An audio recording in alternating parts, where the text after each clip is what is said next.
Hola, ¿qué tal? Mi nombre es Refugio Efraín Álvarez Vázquez y voy a hablar una pequeña charla, una pequeña plática en este video de los elementos del control interno.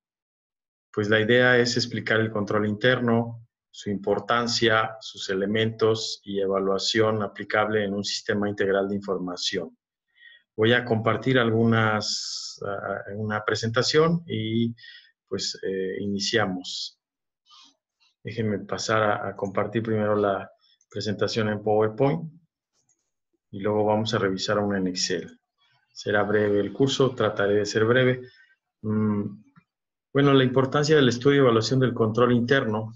Los sistemas de control interno de las organizaciones, tanto privadas, públicas y empresas sociales o no lucrativas, satisfacen la función de control y de información, por lo que se deben mantener constantemente actualizados. O sea, hay que trabajar la actualización constante en los sistemas internos de control, pues como son la contabilidad, la tesorería, el área comercial, el área de nóminas, de producción, el área de planeación, programación, presupuestación y de evaluación, entre otras áreas que a su vez conforman un sistema integral de información. Esto es importante en la evaluación del control interno. Y hay algunas consideraciones generales que tenemos que, pues antes de estudiar y evaluar los sistemas de control interno, pues tenemos que considerar aspectos de la entidad como el tamaño, las características en las que opera, si es una empresa industrial, comercial y de servicios, va a tener una variación para implementar una evaluación o un estudio de control interno. Y los sistemas también, bueno, también la misma organización, cómo llevan su organización, sus sistemas, sus técnicas de control y sus problemas específicos. Entiéndase también la parte de la normatividad, ¿sí? Todo eso tenemos que considerar o tomar en cuenta. Las empresas, pues, pueden ser de tamaño grande, o sea, son empresas grandes donde requerirán o se necesita sofisticados y formales elementos de control, ¿sí? Si entre más grande sea la empresa, pues se hace más compleja y ahora nos tendríamos que apoyar de las tecnologías de información, de los sistemas integrales, como los famosos SAP o los ERP, que nos ayudan para llevar a cabo las operaciones e integrar la información para la toma de decisiones. Una entidad pequeña es más sencillo, tendrá elementos de control donde el mismo socio, el gerente, podría trabajar desde, ¿cómo se dice? Desde el asunto, pues, que revisa todo, ¿no? O sea, él toma las decisiones, es más sencillo para llevar los controles. Un sistema integral de información. Ojo, esto es elemental cuando nosotros, como auditores, ya sea externos o internos, o como directores de la empresa, tendríamos que pensar en un sistema integral de información donde va a tener entradas, donde tendríamos que revisar esas entradas, que podríamos llamarle organización y procedimientos, donde habría áreas desde, pues entiéndase, desde el área de planeación, programación, presupuestación, desde el área de tesorería, desde el área de producción, desde el área de contabilidad, producción o servicios, contabilidad, puede ser financiera, fiscal y de costos, desde el área de comercialización, el área de recursos humanos, donde integra las nóminas, el área de sistemas, donde está la parte de cómputo, entre otras. Y todo eso estarían pues ingresando en un sistema donde tendríamos que utilizar sistemas de control. Habría un sistema central que se llama el Sistema Integral de Información, y donde se va a generar tanto información económica, administrativa y financiera con indicadores, todos esos indicadores o información que servirían, que serían la parte del control. Eso es, también, en esencia, toda la información sirve de control. Hablando de información financiera, todos los estados financieros ya per se son elementos de control y sirven para tomar decisiones tanto internas y externas, ¿no? A nivel de usuarios, si hablamos de los usuarios, pues están los usuarios desde los directores o usuarios externos o internos, los directores, los administradores serían los usuarios de esa información. Entonces, se hace tan importante el control interno en las organizaciones que pues hay que poner atención en este punto. Hablar de control interno a nivel conceptual desde el punto de vista administrativo, pues es la última etapa del proceso administrativo y consiste en verificar que si todo ocurre de conformidad a los planes y programas, presupuestos, procedimientos y políticas. Si ustedes recuerdan o han visto en una clase de administración o en algún tema de administración, hablar del proceso administrativo. ¿Cuáles son los elementos del proceso administrativo? Pues viene desde la planeación, desde la organización, dirección y control. Entonces, el control, pues, ya es elemental porque podemos hacer una buena planeación, pero si no tenemos el control y no evaluamos, no vemos el curso de acción, no vemos las desviaciones, las debilidades o errores para prevenir o inclusive en una administración de riesgos, no tenemos el control de la organización. Entonces, va de la mano, van enlazados en el proceso administrativo. Desde el punto de vista contable, el concepto de control interno, pues es la estructura del control interno de una entidad y consiste en las políticas y procedimientos establecidos para proporcionar una seguridad razonable para lograr los objetivos específicos de la entidad. Entiéndase que la idea es generar información financiera que sea verídica, que sea razonable y que sirva para tomar decisiones. Además que sea oportuna. Entonces, desde el punto de vista de control interno o el concepto de control interno, se utiliza en un sistema de información financiera. Y hablar de los elementos de control, si recordamos, si alguien revisara la parte tradicional o cómo eran los elementos de control tradicional, pues nada más era el ambiente de control, el sistema de información de contabilidad y los procedimientos de control. Ahora, a nivel administrativo, podríamos integrar lo que es la organización, hay que integrar, es un elemento en el control interno, los procedimientos y el personal o el capital humano o recursos humanos le llaman en algunas organizaciones. Entonces, hablar desde organización, pues entiéndase desde la dirección, desde la coordinación, la división de funciones, la asignación de responsabilidades, todos estos subelementos o subcomponentes de la organización son clave porque desde la dirección pues hay un liderazgo, hay una toma de decisiones, hay un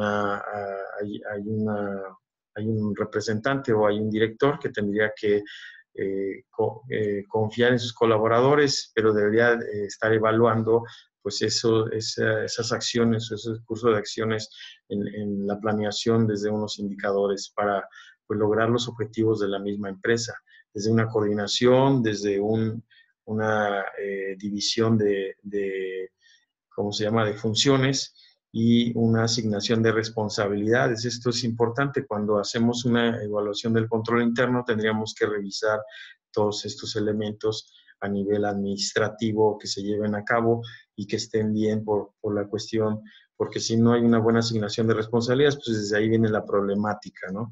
Y lo que es la planeación y sistematización, lo que es el manual de procedimientos. Si hablamos de organización, podríamos hacer un manual de organización bien estructurado, donde venga la misión, la visión de la empresa, la estructura organizacional, el organigrama y lo que es la descripción de los puestos, los perfiles, ¿no? Hay que describir bien los puestos, cuáles son sus responsabilidades y sus funciones de cada, inclusive la asignación de recursos, ¿no? Lo que es la asignación de recursos y lo que se le llama activos fijos, ¿no? Desde ahí hay una responsabilidad. Y lo que es el procedimiento es un diagrama de procedimientos donde venga bien descrito sus funciones y cómo se llevan a cabo esas funciones de las áreas o de las, ¿cómo se dice?, de la misma estructura organizacional. Y lo que es el personal, entiéndase el personal, pues viene desde el reclutamiento, selección, la parte de entrenamiento, la eficiencia, hay que hay que medir esa eficiencia en los colaboradores o en los integrantes de la organización. Lo que es la moralidad o la ética, ¿no? También es importante en el personal. Esto ahora se hace más relevante porque pues, hay que cuidar a la organización. También la misma organización va a dar una retribución y lo que es el elemento de la supervisión. Bien, ahora los componentes del control interno con la metodología COSO. ¿Qué es COSO?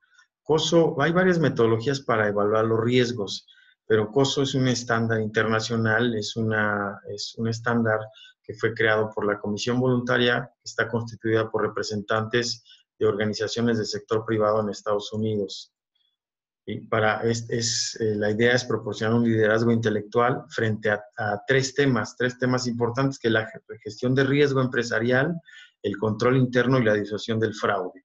Este es un comité importante y ellos han trabajado sobre unos componentes del control interno que se ha convertido en un estándar a nivel internacional y a nivel, bueno, nuestro país, los auditores, tendríamos que ya trabajar con un estándar de este tipo, no un estándar tradicional, porque nos quedaríamos cortos en la evaluación del control interno. Hablando del estándar de COSO, pues tendríamos que ver desde el ambiente de control. Esto también estaba en el tradicional, pero ahora se integra lo que es evaluación de riesgos. Esto es tan relevante en las empresas que desde antes ya estás haciendo prevención de los riesgos. Tendrías que trabajar con una matriz y evaluar todos los componentes o todas las áreas de la empresa, qué está pasando en los riesgos, ¿no? O sea, hay que mitigar o hay que evitar esos riesgos. Las actividades de control, la información y comunicación y las actividades de monitoreo. Todos estos componentes del control interno lo tendríamos que llevar a una metodología, tendríamos que integrar una metodología de monitoreo para implementar el sistema de control interno. Vamos a revisarla rápidamente, muy general, sí nos llevaría más tiempo. Déjenme compartir el archivo de la metodología de monitoreo para que la vean. Está en un Excel, ahí está. Obviamente esto pues llevaría más tiempo explicar en otro curso tal vez, pero lo veríamos muy sencillo, muy rápido, pues desde el ambiente de control, la evaluación de riesgo, actividad de control gerencial, información y comunicación y la supervisión. Hay un marco de aplicación donde tendríamos que evaluar en la empresa qué tanto están avanzado en esta metodología. Si le ponemos un nivel 5 estaría optimizado, un nivel 4 avanzado o está establecido o lo va implementando o está en proceso de implementación. Un nivel 1 sería inicial o inexistente. Tendríamos que calificar a la empresa. Y lo que les decía, ¿no? La metodología COSO, pues aquí están los elementos, ¿no? Ambiente de control, establecimiento de objetivos, identificación de los riesgos, evaluación de los riesgos y hay que dar respuesta al riesgo. Esto se ha vuelto tan relevante en las organizaciones a nivel global, a nivel, las grandes empresas lo trabajan y bueno, ¿por qué no las pequeñas empresas podrían trabajar en ello? Están las actividades de control, información y comunicación y supervisión. Y bueno, si vamos a revisar, se tiene que desagregar todos los componentes, tendríamos que ir a la empresa y revisar todos los subcomponentes, desagregarlos y hacer una evaluación en cada una de ellas, de hacer una calificación dependiendo de las evidencias de cumplimiento que tenga la empresa. Y finalmente hacer una puntuación de esos componentes donde vamos a revisar qué tiene mayor riesgo, qué tiene riesgo medio y qué sería un riesgo leve. Tendríamos que calificar cada una de ellas, cada un elemento de los componentes y al final poder evaluar una gráfica. Si se fijan, aquí hay una gráfica radar donde pues si sacamos de esta empresa, pues a nivel de supervisión está muy bien, a nivel de información y comunicación, pues ahí la lleva, pero en la evaluación de riesgo y en el ambiente de control y en las actividades de control está muy, muy bajo. Entonces tendría que trabajar en ello, ¿sí? Regresando a la presentación que estábamos viendo de PowerPoint, ya para avanzar en esta pequeña presentación, si se fijan, Ahí está la metodología de monitoreo, sería cuestión de trabajarla para pues, llevar el control interno mediante la metodología de COS. Y si sea a nivel administrativo, pues desde la organización, procedimiento y personal tendríamos que trabajar. Para facilitar el estudio y evaluación del control interno, es necesario que el auditor interno o externo segregue los ciclos que conforman el control interno de la entidad que está sujeta a la evaluación. Y pues los ciclos son varios, podríamos hablar de ingresos, egresos, compras, gastos, el área de tesorería, el área de recursos humanos, nómina, el área de producción o servicios, entre otros. Bueno, lo importante es la información financiera y la parte también de los procedimientos. Los métodos para la evaluación del control interno, pues son varios.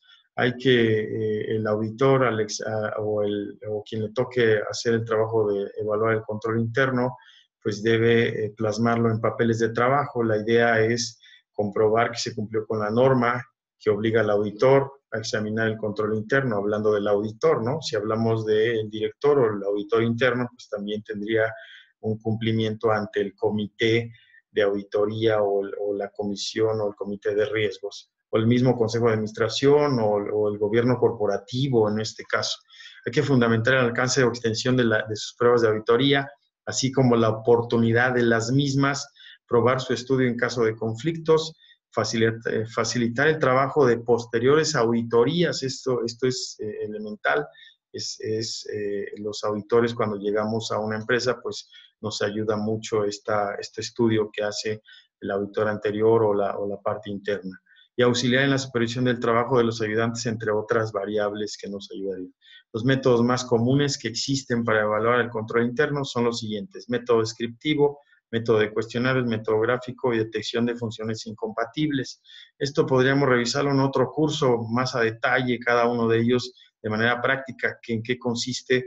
El método descriptivo, pues si lo utilizamos es llegar a la empresa, hacer la entrevista y hacer una descripción del control interno que están llevando a cabo la organización o el área en específico. Vamos a pensar en un área, voy a pensar en un área de contabilidad, ¿no?